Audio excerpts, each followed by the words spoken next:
বইয়ের মলাট চ্যানেলে আপনাদের স্বাগত।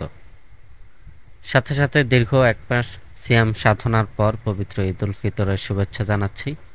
ঈদ মোবারক বন্ধুরা।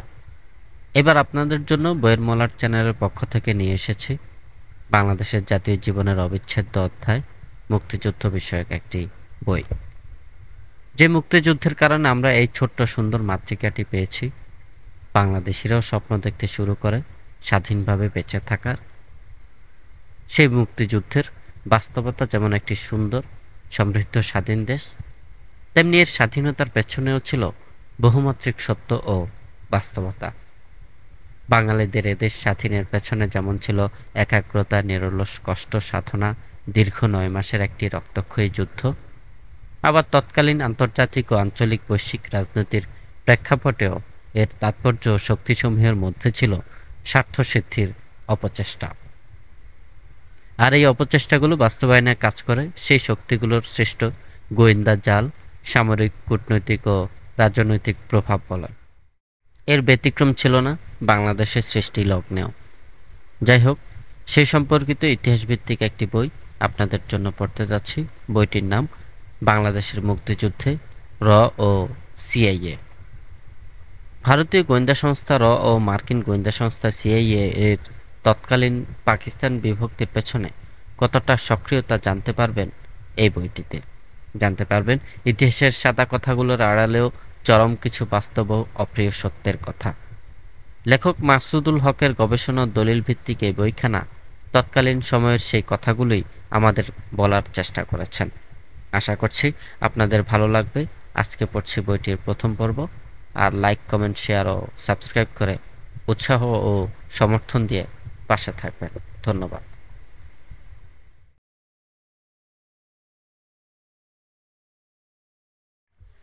চীন ভারত সীমান্ত যুদ্ধ, সিআইএ এবং ভারতীয় কেন্দ্রীয় গোয়েন্দা সংস্থা। 1962 সালে চীন ভারত সীমান্ত যুদ্ধ উপমহাদেশীয় রাজনৈতিক দৃশ্যপটে এক গুণগত পরিবর্তন সূচিত করে। সেটা হচ্ছে এই পাকিস্তানের প্রেসিডেন্ট আইয়ুব খানকে উৎখাতের সিদ্ধান্ত নেয় মার্কিন প্রশাসন। পরিকল্পনা রচনার দায়িত্ব পড়ে সিআইএর উপর, আর ভারত পরিকল্পনা নেয় পাকিস্তানের অঙ্গহানি ঘটাবার। পূর্ব পাকিস্তানকে একটি স্বতন্ত্র রাষ্ট্রে পরিণত করবার পরিকল্পনা তৈরির দায়িত্ব অর্পিত হয় ভারতীয় কেন্দ্রীয় গোয়েন্দা সংস্থার ওপর। আমরা প্রথমে মার্কিন প্রশাসন তথা সিআইএর আইয়ুব উৎখাত পরিকল্পনায় আসতে পারি। তবে সেই প্রসঙ্গে যাওয়ার আগে আইয়ুবের সঙ্গে মার্কিন প্রশাসনের বিরোধ বিষয়ক আলোচনায় আসতে হয় আগে। আইয়ুব খান পাকিস্তানের শাসন ক্ষমতা দখল করেন 1958 সালের অক্টোবর মাসে মার্কিন যুক্তরাষ্ট্রের আশীর্বাদ পুষ্ট হয়ে। অথচ দেখা গেল একসময় মার্কিন প্রশাসন তার থেকে মুখ ফিরিয়ে নিয়েছে। আইয়ুব খান বঞ্চিত হয়ে গেছেন মার্কিনী বন্ধুতা থেকে। কেন এরকমটি ঘটে? চীন ভারত সীমান্ত যুদ্ধই আনে এই পরিবর্তন।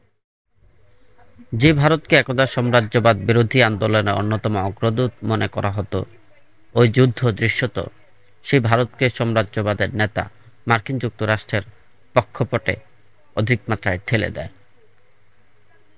ভারতের ব্যাপারে মার্কিন যুক্তরাষ্ট্রের দৃষ্টিভঙ্গিতে আসে গুণগত পরিবর্তন। চীন ভারত সীমান্ত যুদ্ধের পর ভারতের ক্ষেত্রে মার্কিন দৃষ্টিভঙ্গিতে কতটা পরিবর্তন সূচিত হয় তার দৃষ্টান্ত তুলে ধরা যেতে পারে তৎকালীন মার্কিন প্রেসিডেন্টের ভ্রাম্যমাণ রাষ্ট্রদূত এভারেল হ্যারিম্যানের ভাষা থেকে।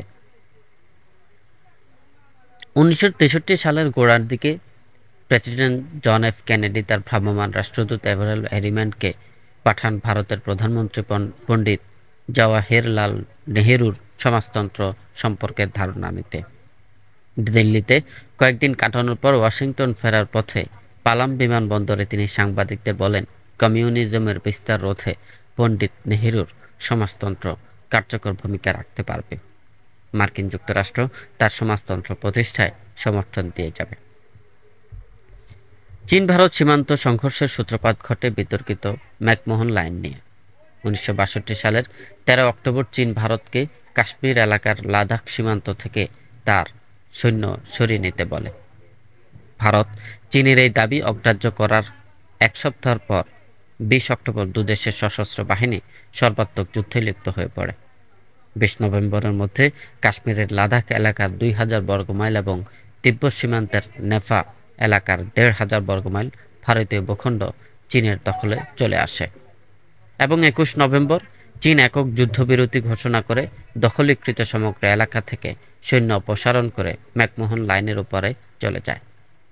যুদ্ধ চলাকালীন 28 অক্টোবর মার্কিন প্রেসিডেন্ট জন এফ কেনেডি এক চিঠিতে কমিউনিস্ট চীনকে রুখতে ভারতের সহায়তায় এগিয়ে আসতে অনুরোধ জানান আইয়ুব খানকে। চিঠিতে প্রেসিডেন্ট কেনেডি কাশ্মীর সমস্যাকে আঞ্চলিক সমস্যা হিসেবে উল্লেখ করে বলেন, সমস্যার গুরুত্ব তিনি অনুধাবন করেন এবং বিষয়টিকে মোটেই হালকাভাবে নিচ্ছেন না। তবে এই মুহূর্তে চৈনিক আগ্রাসনকে রুখে দাঁড়ানোই মুখ্য বিষয়। তিনি বলেন, আগ্রাসন রোধে বাইরে থেকে ভারতের জন্য সাহায্য প্রেরণ করা যেতে পারে, কিন্তু আঞ্চলিক সহায়তা তার চেয়ে হবে অধিকতর কার্যকর। প্রেসিডেন্ট কেনেডি এই চিঠিতে চীনের বিরুদ্ধে প্রকারান্তরে পাকিস্তানকে ভারতের সঙ্গে এক শান্তি চুক্তিতে আসতে বলেন, যা সামরিক চুক্তিরই নামান্তর। আইয়ুব খান সে প্রস্তাব প্রত্যাখ্যান করেন। ফলে মার্কিন প্রশাসন তার উপর ক্ষুব্ধ হয়। এই ঘটনার 3 বছর আগেই আইয়ুব খান মার্কিন সরকারের বিরাগভাজন হয়ে পড়েন চীনের সঙ্গে সম্পর্ক গড়ে তোলার কারণে। তার সঙ্গে সম্পর্ক প্রতিষ্ঠায় উদ্যোগ নেন আইয়ুব 1959 সালে। চীন পাকিস্তান সীমান্ত চিহ্নিতকরণের মধ্য দিয়ে এই সম্পর্ক প্রতিষ্ঠিত হয়। এর বদলে পাকিস্তান জাতিসংঘের চীনের সদস্যপদ লাভের বিষয়টি সমর্থন করে। জাতিসংঘের দরজা তখন চীনের জন্য ছিল রুদ্ধ এবং তখন মার্কিন যুক্তরাষ্ট্রের বিদেশি নীতির অন্যতম দিক ছিল কমিউনিস্ট চীনকে জাতিসংঘে ঢুকতে না দেয়া। চীনের পক্ষে এই ভূমিকা আইয়ুবের প্রতি বিশেষভাবে নাখোশ হয় মার্কিন প্রশাসন।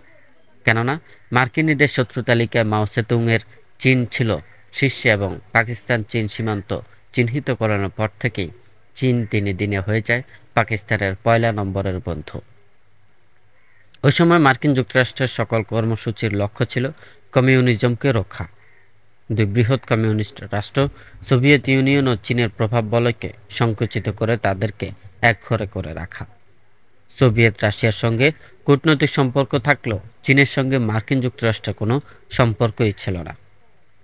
1949 সালে মাও সেতুংয়ের নেতৃত্বে কমিউনিস্ট বিপ্লবের পর থেকে 1971 সালের প্রেসিডেন্ট রিচার্ড নিক্সনের নিরাপত্তা বিষয়ক সহকারী পরে পররাষ্ট্রমন্ত্রী হেনরি কিসিঞ্জারের সফরের আগ পর্যন্ত চীন নামক দেশটি ছিল মার্কিন প্রশাসনের কাছে একটি নিষিদ্ধ দেশ। অতএব এখনও চীনের সঙ্গে সুসম্পর্ক প্রতিষ্ঠায় পাকিস্তানি প্রয়াসকে মার্কিন যুক্তরাষ্ট্র স্বভাবতই সুনজরে দেখতে পারে না। আর এই নিষিদ্ধ দেশটির সঙ্গে সম্পর্ক উন্নয়নে যে ব্যক্তিটি বিশেষ তৎপরতা দেখাবেন, তিনিও একই কারণে মার্কিন প্রশাসনের কালো তালিকায় অন্তর্ভুক্ত হবেন।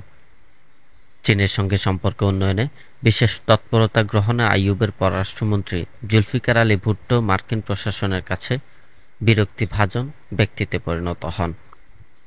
তাকে সরিয়ে দেওয়ার চাপ প্রয়োগ করে তৎকালীন মার্কিন সরকার, কিন্তু আইয়ুব খান মার্কিনী চাপ প্রতিহত করে জুলফিকার আলী ভুট্টোকে শপথে বহাল রাখেন। এই বিষয়টিও তার সম্পর্কে মার্কিন প্রশাসনে বিরূপ প্রতিক্রিয়ার জন্ম দেয়।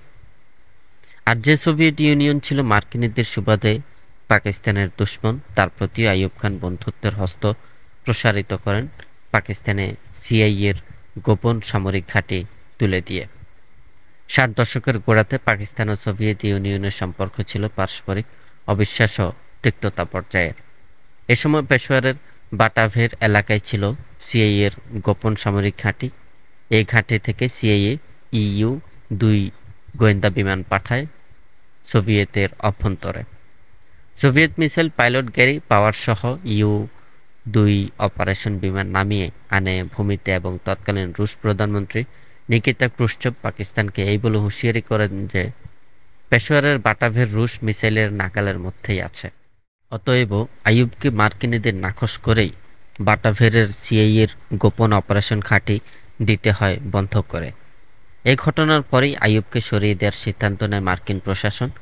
আইয়ুবের বিদেশ নীতিতে সোভিয়েত ইউনিয়নের ব্যাপারে সূচিত হয় পরিবর্তনের ধারা। এখানে প্রাসঙ্গিক কারণেই প্রশ্ন এসে যায় যে মার্কিনীদের সহায়তায় 1958 সালে আইয়ুব আসেন পাকিস্তানের শাসন ক্ষমতায়। সেই আইয়ুব মাত্র 3 বছরের ব্যবধানে অর্থাৎ 1961 সালের শুরু থেকেই তার মদতদানকারী থেকে মুখ ফিরিয়ে নেন কেন? 50 দশকের শেষোপাদ থেকে পাকিস্তানের উদীয়মান ধনিক শ্রেণীর ভিত গড়ে উঠতে থাকে, কিন্তু তার বিকাশের পথে প্রতিবন্ধক হয়ে দাঁড়ায় সাম্রাজ্যবাদী একচেটিয়া পুঁজি। পাকিস্তান উৎপাদিত পণ্য বিক্রির জন্য সাম্রাজ্যবাদী দেশগুলোকে তাদের বাজার উন্মুক্ত করে দেওয়ার দাবি জানায়। উপরন্তু দ্রুত শিল্পায়নের জন্য অপরিহার্য যে ভারী শিল্প তা গড়ে তোলার পদক্ষেপে প্রতিবন্ধকতা সৃষ্টি করে ওই সাম্রাজ্যবাদী লগ্নি পুঁজি। আইয়ুব খান যেহেতু পাকিস্তানের উদীয়মান ধনিক শ্রেণীর প্রতিনিধি, নিজ শ্রেণী স্বার্থে সাম্রাজ্যবাদের সঙ্গে সংঘাত তার অনিবার্য হয়ে ওঠে। আইয়ুব খানের ভাষায়, যদি উন্নত দেশগুলো আমাদের সঙ্গে বাণিজ্য করতে না চায়, আমরা কি করব? আমাদের বৈদেশিক পণ্যের চাহিদা মেটানো দূরে থাক, তাদের দেয়া ঋণ পরিশোধ করব কিভাবে? প্রদত্ত ঋণের সুদই বা মেটাবো কি করে? এই পরস্পর বিরোধী স্বার্থ নিয়ে বিশ্বব্যাপী একটা বড় রকমের সংঘাত একদিন লেগেই যাবে। আমি মনে করি পরিণামে ধনবাদী দেশগুলো একদিন দেখবে যে তারা একঘরে হয়ে গেছে। যদি তারা আমাদের জন্য তাদের বাজার উন্মুক্ত করে না দেয়, তাদের শিল্পের কাঠামোগত দিকের তেমন পরিবর্তন না আনে, যাতে ছোট ছোট দেশগুলোর জন্য পণ্য উৎপাদনের সুযোগ সৃষ্টি হয় এবং তারা আংশিক প্রক্রিয়াজাত কম উন্নত মানের জিনিস তৈরি করতে পারে। দৃষ্টান্তস্বরূপ, আমেরিকানরা সবাই আশা করে এবং অনুমতি দিয়েছে যে পাকিস্তান তাদের দেশের বছরে 25 মিলিয়ন গজ কাপড় রপ্তানি করতে পারবে। এটা পরিমাণের দিক দিয়ে অতি নগণ্য এবং হাস্যকর পরিমাণও বটে। কাপড় পাকিস্তানের একটি অন্যতম প্রধান রপ্তানিযোগ্য পণ্য। অন্যান্য পণ্যের বেলায় একই নীতিমালা প্রয়োগ করা হয়েছে। কয়েক বছর আগেও ব্রিটেনের সঙ্গে আমাদের কোনো লেনদেন সমস্যা ছিল না, অথচ পাকিস্তান থেকে সুতা ও সুতি কাপড় আমদানির ওপর কোটা আরোপ করা হয়। 1962 সালে বিষয়টি ব্রিটেনের কমনওয়েলথ সচিব মিস্টার ডানকান স্যান্ডসের কাছে উত্থাপন করে তিনি জানান, ম্যানচেস্টারের বস্ত্রশিল্প দারুণভাবে ক্ষতিগ্রস্ত হয়েছে এবং সরকারকে ম্যানচেস্টারবাসীদের ভোটের কথা ভাবতে হয়। বিষয়টি প্রধানমন্ত্রী ম্যাকমিলানকে জানালেন। তিনি বলেন, এই ভোটের ব্যবসার ধরনই আলাদা, আমরা তাদেরকে উপেক্ষা করতে পারি না। তাহলে কেন আমরা শুধু ইউরোপ এবং আমেরিকার সঙ্গে বাণিজ্যিক গেটে বাধা থাকব? যাদের সঙ্গে সম্ভব তাদের সাথে বাণিজ্যিক বন্ধনে আবদ্ধ হব এবং এমন ব্যবস্থা আমরা অবলম্বন করব যাতে আমাদের উৎপাদিত পণ্য নিয়ে তাদের সঙ্গে বাণিজ্য করতে পারি। এই অতীব গুরুত্বপূর্ণ কারণে আমি আফ্রো এশীয় দেশগুলোর দ্বিতীয় সম্মেলন অনুষ্ঠানের প্রতি দৃঢ় সমর্থন জানিয়েছি। আফ্রো এশীয় দেশসমূহের দ্বিতীয় সম্মেলন অনুষ্ঠিত হবার কথা ছিল 1965 সালের সেপ্টেম্বর মাসে। আইয়ুব খান সম্মেলন অনুষ্ঠানের প্রতি দৃঢ় সমর্থন ব্যক্ত করলেও ওই মাসে সম্মেলন আর হতে পারেনি। সম্মেলন অনুষ্ঠিত হলেও তার পক্ষে তাতে যোগদান করাও ছিল দুঃস্বপ্নের শামিল। কেননা সম্মেলনের আগেই সেপ্টেম্বর মাসের 6 তারিখে সিআইএর আঘাত আসে তার ওপর। সিআইএর সে আঘাত মোকাবেলায় তিনি তখন ভারতের সঙ্গে যুদ্ধের ময়দানে। অনুষ্ঠেয় আফ্রো এশীয় দ্বিতীয় সম্মেলনের ব্যাপারে পাকিস্তানের প্রেসিডেন্ট আইয়ুব যে ভূমিকা নেন, তাতে তার ওপর মার্কিন প্রশাসনের আগ্রহ থাকার কারণ আর বিন্দুমাত্র অবশিষ্ট থাকে না। এই সম্মেলনে মালয়েশিয়ার অন্তর্ভুক্তির বিরোধিতায় দাঁড়িয়ে যান আইয়ুব খান, আর তার অন্তর্ভুক্তির পক্ষে নামেন ভারতের প্রধানমন্ত্রী পণ্ডিত নেহেরু। 1963 সালে তৎকালীন মালয় প্রধানমন্ত্রী টুঙ্কু আব্দুর রহমানের মালয়েশিয়া ফেডারেশনে গঠনে সারা ইন্দোনেশিয়ায় প্রচণ্ড রোষে ফেটে পড়ে। ওই বছর আগস্ট মাসে মালয় এবং ব্রিটিশ সরকার সারাওয়াকা ও উত্তর বর্নিওর মালয় অংশ এবং ব্রিটিশ আশ্রিত অঞ্চল নিয়ে মালয়েশিয়া ফেডারেশন গঠনের পরিকল্পনা ঘোষণা করা হয়। ফিলিপাইন ও ইন্দোনেশিয়া এই পরিকল্পনার বিরোধিতা করে এই বলে যে সেখানকার জনগণের বিরুদ্ধে এই ফেডারেশন গঠন করা হবে। ফলে ফেডারেশন গঠন পরিকল্পনা স্থগিত রাখা হয় এবং পরে জাতিসংঘ মহাসচিব প্রেরিত একটি মিশনের রিপোর্টের ভিত্তিতে মালয়েশিয়া ফেডারেশনের জন্ম হয় ওই বছর সেপ্টেম্বর মাসে। ইন্দোনেশীয় প্রেসিডেন্ট সুকার্নো মালয়েশিয়া গঠনকে ওই এলাকার জনগণের বিরুদ্ধে একটি সাম্রাজ্যবাদী চক্রান্ত বলে ঘোষণা করেন এবং 1964 সালে মালয়েশিয়ার ভূখণ্ডে নেমে যায় ইন্দোনেশীয় সৈন্য। সুকার্নোর পররাষ্ট্রমন্ত্রী ডক্টর সুভান্দ্রিও 21 লাখ সদস্য সংগ্রহ করেন ক্রাশ মালয়েশিয়া বা মালয়েশিয়াকে খতম করো কার্যক্রমে। অপরদিকে মার্কিন যুক্তরাষ্ট্রের সমর্থনে নিরাপত্তা পরিষদের অস্থায়ী সদস্য পদে মালয়েশিয়াকে অন্তর্ভুক্ত করলে প্রেসিডেন্ট সুকার্নো জাতিসংঘ থেকে বেরিয়ে আসেন, ঘোষণা দেন জাতিসংঘ সাম্রাজ্যবাদীদের দাবার গুটি। তিনি তৃতীয় বিশ্বের দেশগুলোর জাতিসংঘ গড়ে তোলার আহ্বান জানান এবং দ্বিতীয় আফ্রো এশীয় সম্মেলন অনুষ্ঠানের প্রস্তুতি কার্যক্রম হাতে নেন। 1965 সালের জুলাই মাসে দ্বিতীয় আফ্রো এশীয় সম্মেলন অনুষ্ঠানের সিদ্ধান্ত নেওয়া হয় এবং আলজেরিয়ার রাজধানী আলজিয়ার্সকে সম্মেলন স্থান করা হয়। কিন্তু সম্মেলন অনুষ্ঠিত হবার কয়েক মাস আগে এক অভ্যুত্থান ঘটিয়ে প্রেসিডেন্ট বেন বেল্লাকে অপসারণ করে ক্ষমতায় আসেন হুয়ারি বুমেদিন। ফলে দ্বিতীয় আফ্রো এশীয় সম্মেলন অনুষ্ঠানের বিষয়টি দোদুল্যমানতার মধ্যে নিপতিত হয়। কিন্তু প্রেসিডেন্ট বুমেদিন সম্মেলন অনুষ্ঠানের ব্যাপারে স্থিরপ্রতিজ্ঞ থাকেন। ওই বছর জুলাইয়ের পরিবর্তে সেপ্টেম্বর মাসে সম্মেলন অনুষ্ঠানের সিদ্ধান্ত নেওয়া হয়। সম্মেলনে সোভিয়েত রাশিয়ার অন্তর্ভুক্তি সমর্থন এবং মালয়েশিয়ার অন্তর্ভুক্তির বিরোধিতার সিদ্ধান্ত নেন আইয়ুব, আর ভারতের প্রধানমন্ত্রী নেহেরু নেন উল্টো ভূমিকা। তিনি দাঁড়িয়ে যান মালয়েশিয়ার অন্তর্ভুক্তির সমর্থনে। এরপরও একজন রাজনীতি সচেতন ব্যক্তিকে আর ব্যাখ্যা করে বলে দেওয়ার অপেক্ষা রাখে না যে দিনে দিনে আইয়ুব খান মার্কিন প্রশাসনের কাছে কী ধরনের অপাঙ্ক্তেয় ব্যক্তিতে পরিণত হয়ে পড়েন। কী ধরনের অপাঙ্ক্তেয় সে সম্পর্কে আমাদের ধারণা দিচ্ছেন জি.ডব্লিউ. চৌধুরী তার the last days of United Pakistan গ্রন্থে। 1965 সালের 3 এপ্রিলে মস্কো সফরে যান আইয়ুব খান। সেখান থেকে সরাসরি ওয়াশিংটন সফরের পরিকল্পনা ছিল তার। আইয়ুব ওই সফরের মাধ্যমে মার্কিন প্রশাসনের সঙ্গে একটি সমঝোতায় আসতে চেয়েছিলেন। তার ওই সফর পরিকল্পনাকে অত্যন্ত অভদ্রচিতভাবে প্রত্যাখ্যান করে তৎকালীন মার্কিন প্রশাসন। প্রেসিডেন্ট লিন্ডন জনসন জানিয়ে দেন যে আইয়ুব খানকে ওয়াশিংটনে অভ্যর্থনা জানানো হবে না। অতএব এটা পরিষ্কার যে ওয়াশিংটনের কাছে আইয়ুবের প্রয়োজনীয়তা ফুরিয়ে যায় অনেক আগেই এবং অপ্রয়োজনীয় ব্যক্তিকে পরিণত হবার মুহূর্ত থেকেই আইয়ুবের ভাগ্য নির্ধারিত হয়ে যায়। মার্কিন প্রশাসন সিদ্ধান্ত নিয়ে নেয় আইয়ুবকে যেতে হবে। সিদ্ধান্ত মোতাবেক আইয়ুব উৎখাতের পরিকল্পনা তৈরিতে নেমে পড়ে সিআইএ। একটি সামরিক, অপরটি রাজনৈতিক। সামরিক চাপ ব্যর্থ হলে শুরু করা হবে রাজনৈতিক চাপ সৃষ্টির প্রক্রিয়া। 1965 সালের পাক ভারত যুদ্ধই হচ্ছে সিআইএর সেই সামরিক চাপ।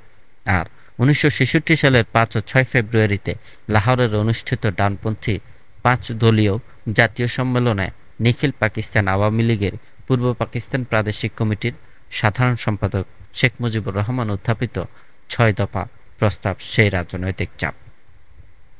আইয়ুবের উপর মার্কিন প্রশাসন তথা সিআইএর যে চাপ আসছে পাকিস্তানি কেন্দ্রীয় গোয়েন্দা সংস্থা তা জানতে পায় এমন সময় যখন আইয়ুবকে নেমে পড়তে হয় যুদ্ধের ময়দানে সিআইএ পরিকল্পিত বাইরের চাপ মোকাবেলায়। পাকিস্তান কেন্দ্রীয় গোয়েন্দা সংস্থা এই তথ্য জানতে পায় হল্যান্ডে তাদের এক বিশ্বস্ত সূত্রের মাধ্যমে। ওই সূত্রটি হচ্ছে হল্যান্ডের তৎকালীন পাকিস্তানি রাষ্ট্রদূত কুদরতুল্লাহ শেহাব। এর আগে তিনি ছিলেন কেন্দ্রীয় সরকারের শিক্ষা সচিব।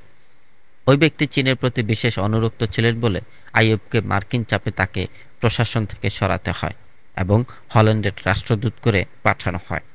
রাষ্ট্রদূত শেহাবের সঙ্গে ন্যাটোর এক পদস্থ সামরিক কর্মকর্তা যিনি ছিলেন জেনারেলের পদমর্যাদা সম্পন্ন, তার সঙ্গে ছিল বন্ধুত্ব। ন্যাটোর ওই জেনারেল ছিলেন হল্যান্ডের অধিবাসী। তিনি পাকিস্তানি রাষ্ট্রদূতকে জানান যে চলতি বছর সেপ্টেম্বর মাসে এশিয়ার দুটো দেশ ইন্দোনেশিয়া ও পাকিস্তানে সিআইএ আঘাত হানতে যাচ্ছে। পাকিস্তানের ব্যাপারে তিনি শুধু এইটুকুই বলতে পারেন যে আইয়ুব উৎখাতে বাইরে থেকে একটি চাপ দেওয়ার চেষ্টা হবে এবং সেটা সামরিক ধরনের। এটা ব্যর্থ হলে অভ্যন্তরীণ ক্ষেত্রে রাজনৈতিক প্রয়োগের প্রক্রিয়ার নামা হবে এবং সেই চাপ পূর্ব পাকিস্তান থেকে শুরু করা হতে পারে। 1965 সালের পাক ভারত যুদ্ধই হচ্ছে সেই সামরিক চাপ আর পূর্ব পাকিস্তান থেকে উত্থাপিত হয় 6 দফা প্রস্তাব, অভ্যন্তরীণ ক্ষেত্রে সেই রাজনৈতিক চাপ। ভারতীয় কেন্দ্রীয় গোয়েন্দা সংস্থার পরিকল্পনা।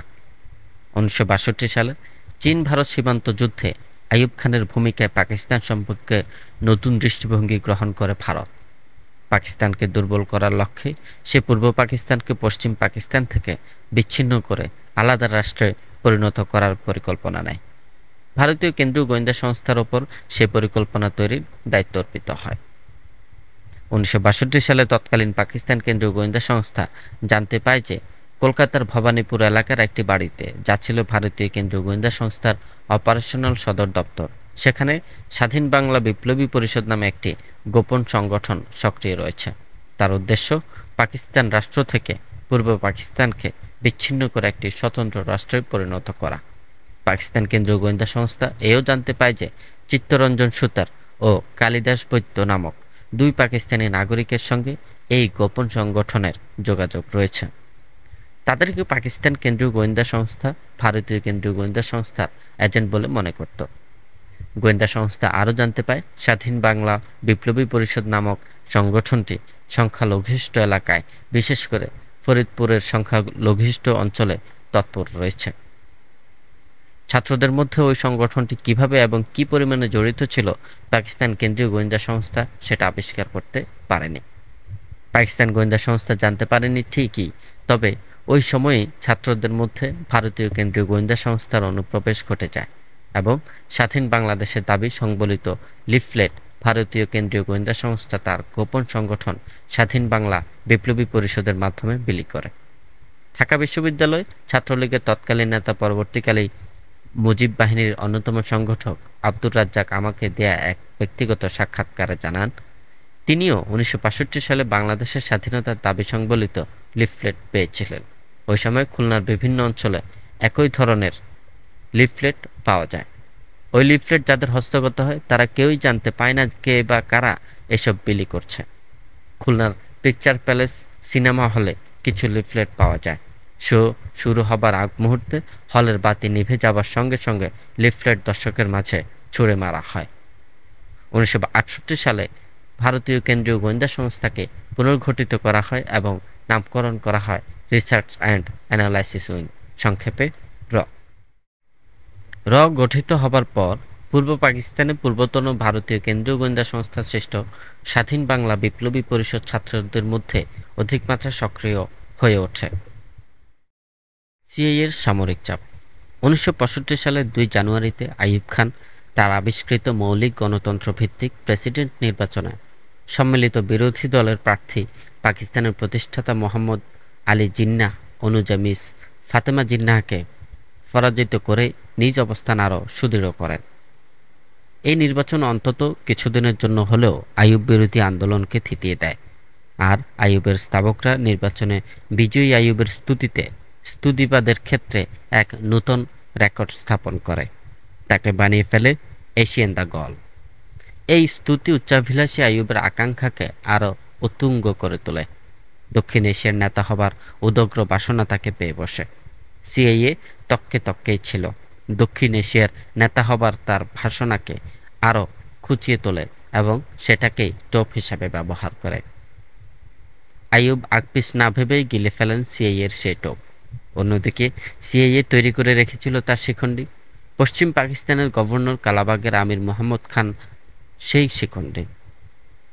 আইয়ুব খতম হলেই পরিকল্পনা মোতাবেক তিনি গিয়ে বসবেন পাকিস্তানের প্রেসিডেন্টের গদি। আইয়ুব সিআইএর টোপ গোলাধকরণ করেন অন্য কারণে। যদিও প্রেসিডেন্ট লিন্ডন জনসন তার আমেরিকা সফরসূচি প্রত্যাখ্যান করেন, তথাপি পাক মার্কিন সামরিক চুক্তি বলে তিনি মার্কিনী সাহায্যের ব্যাপারে ছিলেন দৃঢ় আস্থাবান। বিপদের দিনে মার্কিনীরা সমর সম্ভার নিয়ে তার পাশে এসে দাঁড়াবে, এ বিশ্বাস ছিল তার দৃঢ়। পাক মার্কিন সামরিক চুক্তি অনুযায়ী ওই সময় পাকিস্তানের সমরনীতি পরিচালনার দায়িত্ব অর্পিত ছিল মার্কিন সমর বিভাগের হাতে, যে সংস্থার মাধ্যমে পেন্টাগন পাকিস্তানের সমরনীতির ওপর খবরদারি করত। সেটা মিলিটারি অ্যাসিস্ট্যান্স অ্যাডভাইজারি গ্রুপ, সংক্ষেপে ম্যাগ। রাওয়ালপিন্ডির সেনা সদর দপ্তরই ছিল ম্যাগের দপ্তর, আর ম্যাগের পরিচালনায় ছিলেন মার্কিন সেনাবাহিনী কর্মকর্তারা। সুতরাং তখনও পর্যন্ত মার্কিনীদের প্রতি অবিশ্বাস পোষণ করার কোনো কারণ দেখা দেয়নি আইয়ুবের মনে। ওই বছর অর্থাৎ 1965 সালের 6 আগস্টে কাশ্মীর ন্যাশনাল কনফারেন্স তাদের নেতা শেখ আবদুল্লাহর গ্রেপ্তার দিবস পালনের সিদ্ধান্ত ঘোষণা করে। ওই দিনে শ্রীনগরে বড় রকমের গোলযোগ হতে পারে বলে পাকিস্তান সরকার ধারণা করে। সিআইএ দিনটিকে সামনে রেখে পরিকল্পনা বাস্তবায়নের সিদ্ধান্ত নেয়। ম্যাগ আইয়ুব খানকে পরামর্শ দেয় যে অনুপ্রবেশ ঘটিয়ে শ্রীনগরের সম্ভাব্য গোলযোগ চরম বিশৃঙ্খলা পর্যায়ে নিয়ে যেতে পারলে তা থেকে কাশ্মীর দখল পরিকল্পনাকে অধিকতর সুবিধাজনক অবস্থানে নিয়ে আসা যাবে। কাশ্মীর দখল সহজসাধ্য ব্যাপারে পরিণত হবে। আইয়ুব খান ম্যাগের পরামর্শ 3টি প্রেক্ষিতে যাচাই করেন। 1. ওই বছর অর্থাৎ 1965 সালের মার্চ মাসে কচ্ছের জলাভূমির অধিকার নিয়ে পাক ভারত সংঘর্ষে পাকিস্তান যে ক্ষুদ্র বিজয় অর্জন করে তা থেকে পাকিস্তান সেনাবাহিনীর উৎকর্ষ এবং যোগ্যতা সম্পর্কে তার মনে এক ভ্রান্ত ধারণার জন্ম দেয়। ভারতীয় সেনাবাহিনী থেকে পাকিস্তান সেনাবাহিনীর শ্রেষ্ঠতর এ ধারণা তার মনে দৃঢ়ভাবে শেকড় গেড়ে বসে। ওই ভ্রান্ত ধারণা ম্যাগের পরিকল্পনায় তার সামনে কাশ্মীর দখলের উজ্জ্বল সম্ভাবনা তুলে ধরে। দুই কাশ্মীর বিজয় মানেই দক্ষিণ এশিয়ার নেতা হবার সুপ্ত বাসনার বাস্তবায়ন। যেহেতু পরামর্শ ম্যাগের, সেহেতু বড় রকম বিপদ দেখা দিলে অনিবার্য কারণেই মার্কিন যুক্তরাষ্ট্র এগিয়ে আসবে সাহায্যের হস্ত প্রসারিত করে। অতএব আইয়ুব খান সনন্দে গ্রহণ করেন ম্যাগের পরামর্শ এবং গর্তে পা ফেলেন অবধারিতভাবে ডুবে যাওয়ার জন্য। ম্যাগ পরিকল্পনা তৈরি করে পেশ করল আইয়ুবের কাছে। 5 আগস্টের 4-5 দিন আগ থেকে অস্ত্রশস্ত্র ও খাদ্য সম্ভার সহ কয়েক হাজার লোকের অনুপ্রবেশ ঘটাতে হবে কাশ্মীরের উরি পুঞ্চ এলাকায়। এখান থেকে হাঁটা পথ রয়েছে শ্রীনগরে যাবার। অনুপ্রবেশ ঘটাবার জন্য এর চেয়ে উত্তম স্থান আর নেই, কেননা ভারতীয়রা এলাকাটিকে বিপজ্জনক এলাকা মনে করে না। তাই সেখানে প্রহরা কোনো ব্যবস্থাও রাখেনি তারা। এখান থেকে পায়ে হেঁটে অনুপ্রবেশকারীরা 4 আগস্ট রাতের অন্ধকারে ঢুকে পড়বে শ্রীনগর শহরে। দিনের আলো ফুটতে পূর্ব নির্দেশ অনুযায়ী সময় মতো নেমে পড়বে শেখ আবদুল্লাহর সমর্থনে। গোলযোগ চূড়ান্ত পর্যায়ে উপনীত করাতে পারলে পরবর্তী কর্মসূচি বাস্তবায়নে এগিয়ে যাওয়া যাবে। অনুপ্রবেশকারীদের সঙ্গে যোগাযোগ রক্ষা করা হবে গোপন বার্তার মারফত। পরিকল্পনায় উরি পুঞ্চ এলাকায় গোপন এয়ার ড্রপিংয়ের মাধ্যমে অনুপ্রবেশ ঘটাবার কথা বলা হয়। আইয়ুব খান ম্যাগের পরিকল্পনা অনুমোদন করেন এবং তৎকালীন বিমান বাহিনী প্রধান নূর খানকে ম্যাগের পরিকল্পনা কার্যকর করতে নির্দেশ দেন। অনুপ্রবেশ ঘটাবার জন্য লোক সংগ্রহ করা হয় উপজাতীয় এলাকা থেকে। হালকা অস্ত্রশস্ত্র এবং খাদ্য সম্ভার দিয়ে পাকিস্তান বিমান বাহিনী গোপনে আকাশপথে কয়েক হাজার উপজাতীয়কে উরিপুঞ্চ এলাকায় নামিয়ে দেয় 5 আগস্টের দিন 5 আগে। শ্রীনগরে ঢোকার আগের রাতেও অনুপ্রবেশকারীদের দেখে ফেলে এক রাখাল বালক। দেখা মাত্রই সে ধরে নেয় এরাই সেই কাবালি লোক। এই কাবালি লোক কারা? 1948 সালের কথা। খান আব্দুল কাইয়ুম খান তখন পাকিস্তানের উত্তর পশ্চিম সীমান্ত প্রদেশের মুখ্যমন্ত্রী। ওই সময় তিনি বিপুল সংখ্যক উপজাতীয় লোক কাশ্মীরে ঢুকিয়ে দেন গোলযোগ পাকাবার লক্ষ্যে। অনুপ্রবেশকারী উপজাতীয়রা ভারতীয় এলাকায় বেপরোয়া লুটপাট চালায়। ওই অনুপ্রবেশের কারণেই বেঁধে যায় পাকিস্তান ও ভারতের মধ্যে প্রথমবারের মতো যুদ্ধ। উপজাতীয়দের লুটতরাজের কাহিনী বয়োজ্যেষ্ঠদের মুখে ফিরত সর্বদা। দিনের পর দিন শুনতে শুনতে ওই লুটেরা উপজাতীয়দের পোশাক আশাক, চেহারা সুরত সম্পর্কে স্পষ্ট ধারণা গড়ে ওঠে বয়কনিষ্ঠদের মনে। রাখাল বালক অনুপ্রবেশকারী উপজাতীয়দের পোশাক আশাক দেখে বুঝে ফেলে এরাই সেই কাবালি লোক, মানে লুটেরার দল, আবার এসেছে লুটপাটের জন্য। মুহূর্ত মাত্র বিলম্ব না করে সে নিজের এলাকার লোকজনদের গিয়ে খবর দেয়, বো কাবালি লোক ফের আগিয়া, অর্থাৎ লুটেরারা আবার এসে গেছে। স্থানীয় লোকজন দৌড়ে গিয়ে খবর দেয় নিকটতম পুলিশ স্টেশনে। সেখান থেকে মুহূর্তে খবর চলে যায় শ্রীনগরে, কাশ্মীর সরকারের কাছে এবং শ্রীনগর থেকে দিল্লিতে। কেন্দ্রীয় সরকার দ্রুত ব্যবস্থা গ্রহণ করে।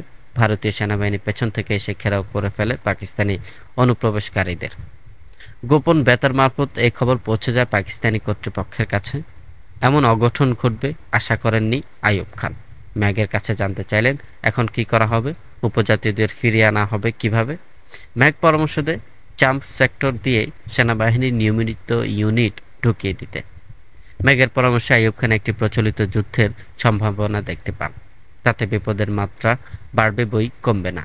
আইয়ুব দ্বিধান্বিত হয়ে পড়েন চাম্প সেক্টর দিয়ে সেনাবাহিনীর নিয়মিত ইউনিট প্রেরণের ব্যাপারে।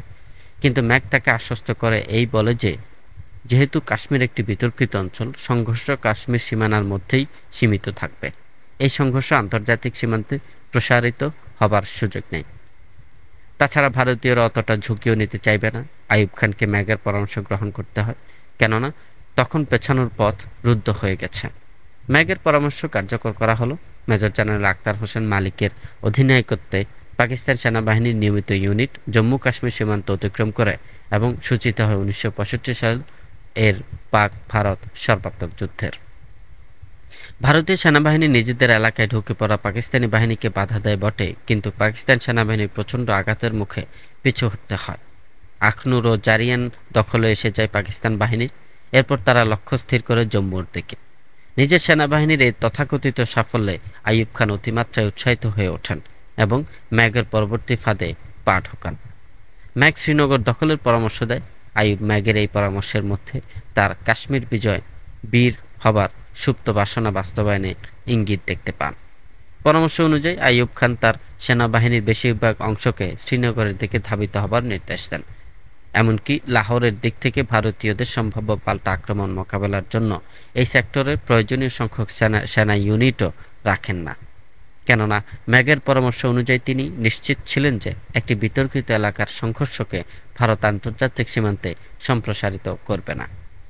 সিআইএ এবার তার শেষ চালটি চালায়। দিল্লিকে পরামর্শ দেয় খেমকারান সেক্টর দিয়ে অরক্ষিত লাহোরে ঢুকে পড়তে এবং 6 সেপ্টেম্বর শুরু হয়ে যায় দ্বিতীয় পাক ভারত সর্বাত্মক যুদ্ধ। 5 আগস্ট শ্রীনগরের সামনে রেখে সিআইএ যে চক্রান্ত রচনা করে 6 সেপ্টেম্বর তার চূড়ান্ত পরিণতিতে পৌঁছে দেয়।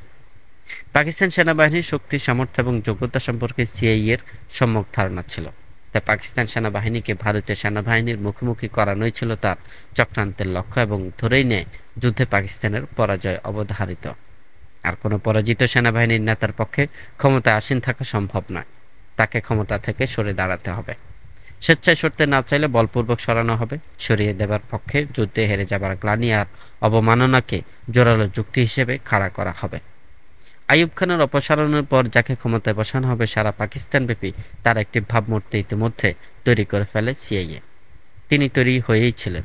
যুদ্ধটা শেষ হতেই তিনি প্রেসিডেন্টের গদিতে গিয়ে বসবেন। আগেই তার নাম উল্লেখ করা হয়েছে। তিনি পশ্চিম পাকিস্তানের গভর্নর কালাবাগের আমির মোহাম্মদ খান, মার্কিনীদের বিশেষ প্রীতিভাজন ব্যক্তি। 6 সেপ্টেম্বর খেমকারান সেক্টর দিয়ে ভারতীয় সেনাবাহিনী আক্রমণ পরিচালনা করতেই হকচকিয়ে যান আইয়ুব। বুঝতে বিন্দুমাত্র বিলম্ব হয় না কি এক ভয়ঙ্কর ফাঁদে তিনি পা গলিয়েছেন। ওই সন্ধ্যায় তিনি পাকিস্তানে মার্কিন রাষ্ট্রদূত ম্যাককেনিকে ডেকে পাঠান। মার্কিন দূতাবাস তখন ছিল করাচিতে, কিন্তু 6 সেপ্টেম্বরের দিন কয়েক আগেই রাষ্ট্রদূত ম্যাককেনিকে এসে আসন গেড়ে বসেন রাওয়ালপিন্ডিতে। সন্ধ্যায় প্রেসিডেন্ট ভবনে তিনি আইয়ুব খানকে যুদ্ধ সম্পর্কে মার্কিনী মহলের রিপোর্ট প্রদান করেন এবং ভবিষ্যৎ ফলাফল সম্পর্কে আগাম মতামত ব্যক্ত করে বলেন, mister president, the Indians have caught you by নেক।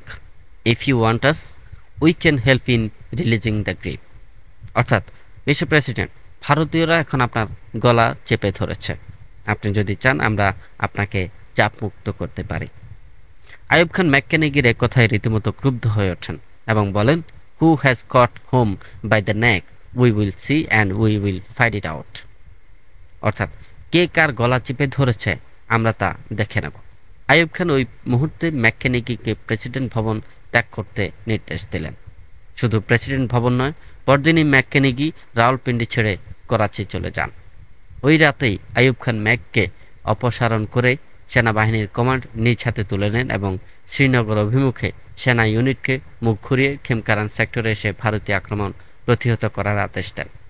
শ্রীনগর অভিমুখী সেনা ইউনিটের সর্বপশ্চাৎ অংশ ছিল ইস্ট বেঙ্গল রেজিমেন্ট। মুখ ঘোরানোর সর্বপশ্চাৎ অংশ ইস্ট বেঙ্গল রেজিমেন্ট সেনা ইউনিটের অগ্রবর্তী অংশ হয়ে যায় এবং সর্বাগ্রে ভারতীয় বাহিনীর মুখোমুখি হতে হয় এদেরকেই। যুদ্ধের ইতিহাসে খেমকারান সেক্টরে বাঙালি তৈরি করে এক অমিত বিক্রম সাহসের দৃষ্টান্ত। তাদের প্রচণ্ড প্রতিরোধের মুখে লাহোরের উপকণ্ঠে এসে স্তব্ধ হয়ে গেল ভারতীয় বাহিনীর অগ্রযাত্রা। আইয়ুব খান এবার সাহায্যের জন্য পিকিংয়ের প্রতি অনুরোধই শুধু জানান না, মস্কোর দিকেও মুখ ফেরান। সেনাবাহিনীর কমান্ড হাতে নেবার পরপরই প্রেসিডেন্ট আইয়ুব পাকিস্তানের অবস্থানরত প্রতিটি মার্কিন গতিবিধির ওপর কড়া নজর রাখতে পাকিস্তান কেন্দ্রীয় গোয়েন্দা সংস্থাকে নির্দেশ দেন। আরও আদেশ করেন, কোনো আমেরিকান যদি কোনো পাকিস্তানি কর্মকর্তার সঙ্গে দেখা করে, ওই পাকিস্তানি কর্মকর্তা তা তিনি মন্ত্রীও যদি হন তাকে জিজ্ঞাসাবাদ করতে হবে। যুদ্ধ চলাকালীন কেন্দ্রীয় অর্থমন্ত্রী এম এ শোয়েবের সঙ্গে দেখা করেন এক মার্কিন কূটনীতিক। পরদিন পাকিস্তান কেন্দ্রীয় গোয়েন্দা সংস্থার তৎকালীন প্রধান এবি আওয়ান শোয়েবের অফিসে গিয়ে হাজির হন এবং আমেরিকান কূটনীতিকের সঙ্গে কী বিষয় নিয়ে তার আলাপ হয়েছে জানতে চান। মন্ত্রী এম এ শোয়েব পাকিস্তান গোয়েন্দা সংস্থার প্রধানের এহেন প্রশ্নে ক্রুব্ধ হয়ে ওঠেন। জানতে চান কোন অধিকার বলে তিনি এই স্পর্ধা দেখাতে সাহসী হয়েছেন। গোয়েন্দা প্রধান শোয়েবকে প্রেসিডেন্টের গোপন নির্দেশনামা দেখাতে তিনি যার পর ন্যায় নরম হয়ে যান এবং আমেরিকান কূটনীতিকের সঙ্গে তার আলোচনার অনুপুঙ্খ বর্ণনা দেন। যুদ্ধের পর আইয়ুব শোয়েবকে মন্ত্রিসভা থেকে বিতাড়িত করেন। পশ্চিম পাকিস্তানের গভর্নর কালাবাগের আমির মোহাম্মদ খাঁ সম্পর্কে আগে থেকে প্রশ্নবোধক চিহ্ন ছিল পাকিস্তান কেন্দ্রীয় গোয়েন্দা সংস্থার। যুদ্ধ যখন চলছিল তখন হঠাৎ করে তার লাহোর থেকে করাচি রওনা হওয়ার সতর্ক হয়ে ওঠে তারা। আমির মোহাম্মদ খান তখনও জানতে পাননি প্রেসিডেন্টের নির্দেশনামার খবর, এমনকি জানতে পাননি অর্থমন্ত্রীর জিজ্ঞাসাবাদের বিষয়টিও। করাচিতে আমির মোহাম্মদ খান গিয়ে ওঠেন ওয়েস্ট পাকিস্তান হাউসে। গভীর রাতে দেখা গেল হাউস থেকে বেরিয়ে আসছেন কালাবাগের আমিরের গাড়ি, আরোহী মাত্র দুজন, তিনি এবং ড্রাইভার। অন্যদিকে মার্কিন রাষ্ট্রদূত ম্যাককেনেগির বাড়ির প্রতি নজর রাখার ডিউটিতে ছিলেন পাকিস্তান কেন্দ্রীয় গোয়েন্দা সংস্থার একজন পদস্থ কর্মকর্তা। ওই কর্মকর্তাটি বাঙালি, নাম এবিএস সফদার। তাকে টেলিফোনে জানান দেওয়া হয় গভর্নরের গাড়ি ওয়েস্ট পাকিস্তান হাউস থেকে বেরিয়ে গেছে। তিনি নড়ে চড়ে বসেন। সেনাপক্ষের দৃষ্টিতে তাকিয়ে থাকেন রাষ্ট্রদূত ম্যাককেনেগের গাড়ির দিকে। খানিক পর দেখেন গভর্নরের গাড়ি ঢুকছে রাষ্ট্রদূতের বাসভবনের গেট দিয়ে। যতক্ষণ গভর্নর বেরিয়ে না আসেন ততক্ষণ তিনি পলকহীন দৃষ্টিতে তাকিয়ে থাকেন। ঘণ্টা দেড়েক পর আমির মোহাম্মদ খান বেরিয়ে আসেন ম্যাককেনেগির বাসভবন থেকে। গোয়েন্দা কর্মকর্তা এবিএস সফদার ওই রাতেই রাওয়ালপিন্ডিতে তার প্রধান এবি আওয়ানের কাছে এই বার্তাটি পাঠিয়ে দেন, extraordinary top secret mark করে। পরদিন সকাল হতেই এবি আওয়ান প্রেসিডেন্টের টেবিলে পাঠিয়ে দেন বার্তাটি এবং আইয়ুব খান পরের দিনই আমির মোহাম্মদ খানকে ডেকে পাঠান রাওয়ালপিন্ডিতে। আইয়ুব খান তাকে কি বলেছিলেন জানা যায়নি, তবে যুদ্ধ শেষ হবার মাস তিনেক পর প্রবল প্রতাপশালী কালাবাগের আমির মোহাম্মদ খান আততায়ীর গুলিতে প্রাণ হারান। দুই প্রতিবেশী দেশ পাকিস্তান ও ভারতের মধ্যে যুদ্ধ বেঁধে গেলে মস্কোর কি ভূমিকা হতে পারে তারও একটা হিসাব ছিল সিআইএর হিসেব কষে যুদ্ধ শুরু হয়ে গেলে পাকিস্তান অধিক মাত্রায় পিকিংয়ের সাহায্যের উপর নির্ভরশীল হয়ে পড়বে। সেক্ষেত্রে মস্কো নীরব দর্শকের ভূমিকা নেবে।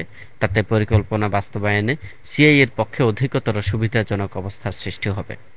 কিন্তু রুশ নেতৃবৃন্দর যুদ্ধবিরতির আহ্বানে সাড়া দিতেই অবাক হয়ে যায় মার্কিন প্রশাসন। দৌড়ের শেষ মাথায় এসে মস্কো তাদের সকল পরিকল্পনা এমনভাবে ভণ্ডুল করে দেবে কল্পনাও করেনি সিআইএ কর্মকর্তারা। রুশ প্রধানমন্ত্রী অ্যালেক্সি ক্যাসিগিনের সরাসরি হস্তক্ষেপে 17 সেপ্টেম্বর যুদ্ধরত দুপক্ষ যুদ্ধবিরতি করে এবং 1966 সালের জানুয়ারি মাসে কেসিগিনের মধ্যস্থতায় অনুষ্ঠিত পাক ভারত শীর্ষ সম্মেলনে আইয়ুব খান ও ভারতের প্রধানমন্ত্রী লাল বাহাদুর শাস্ত্রী মুখোমুখি বসেন তাশখন্দে। সম্মেলন ভাঙতে ভাঙতে গিয়েও শেষ পর্যন্ত কেসিগিনের চেষ্টায় দু নেতা এক শান্তি চুক্তিতে আসেন। যুদ্ধবিরতি এবং তাশখন্দ চুক্তি সেনাবাহিনীর মধ্যে আইয়ুবের ভাবমূর্তি থেকে বিপর্যয়ের মুখোমুখি এনে দাঁড় করায় না, শুধু সারা পাকিস্তানব্যাপী তার বিরুদ্ধে বিক্ষোভের রোষ ধীরে ধীরে জমাট বাঁধতে থাকে। বহিঃপ্রকাশ ঘটে 1968 সালের 6 নভেম্বর। ওই দিন রাওয়ালপিন্ডির বিক্ষুব্ধ ছাত্ররা এক প্রতিবাদী মিছিল বার করেন। মিছিলে পুলিশের গুলিতে পলিটেকনিক্যাল ইনস্টিটিউটের একজন ছাত্র নিহত হয়। আর 13 নভেম্বর পিপলস পার্টির চেয়ারম্যান জুলফিকার আলী ভুট্টো এবং ন্যাশনাল আওয়ামী পার্টির সভাপতি ওয়ালি খানকে আটক করা হয়। এবার সারা পশ্চিম পাকিস্তান আইয়ুবের বিরুদ্ধে ফেটে পড়ে। অপরদিকে 1965 সালের পাক ভারত যুদ্ধ তৎকালীন পূর্ব পাকিস্তানি জনগণকে নতুন উপলব্ধিতে সমৃদ্ধ করে। পশ্চিম পাকিস্তানে ভারতীয় আক্রমণের মুখে পূর্ব পাকিস্তানি জনগণ নিজেদেরকে নিতান্ত অসহায় ভাবতে থাকে। পূর্ব পাকিস্তানের নিরাপত্তা পশ্চিম পাকিস্তানের সামরিক শক্তির উপর নির্ভরশীল। পাকিস্তানি জেনারেলদের এই তথাকথিত রণকৌশল একটি স্পষ্ট প্রতারণা হিসেবে প্রতিভাত হয়ে ওঠে। আত্মরক্ষার ক্ষেত্রে বাঙালি জনগোষ্ঠীর প্রতি পাকিস্তান সরকারের বঞ্চনার আরেকটি দৃষ্টান্ত হয়ে দাঁড়ায় 1965 সালের যুদ্ধ। ফলে বিক্ষুব্ধ হয়ে ওঠে পূর্ব বাংলার জনগণ। উপরন্তু যুদ্ধ জীবনযাত্রার ব্যয় দেয় বাড়িয়ে, দ্রব্যমূল্যের ঊর্ধ্বগতি সাধারণ জনজীবনকে করে দেয় বিপর্যস্ত। অতএব মস্কোর হস্তক্ষেপের দরুন আইয়ুব উৎখাত চক্রান্ত ভণ্ডুল হয়ে গেলেও যুদ্ধ পরবর্তী জন অসন্তোষের সুযোগ নেয় সিআইএ। তার দ্বিতীয় প্রকল্প অর্থাৎ রাজনৈতিক চাপ প্রয়োগের পরিকল্পনা, সেটা নিয়ে মাঠে নামে 6 দফায় সেই রাজনৈতিক চাপ সৃষ্টির প্রকল্প।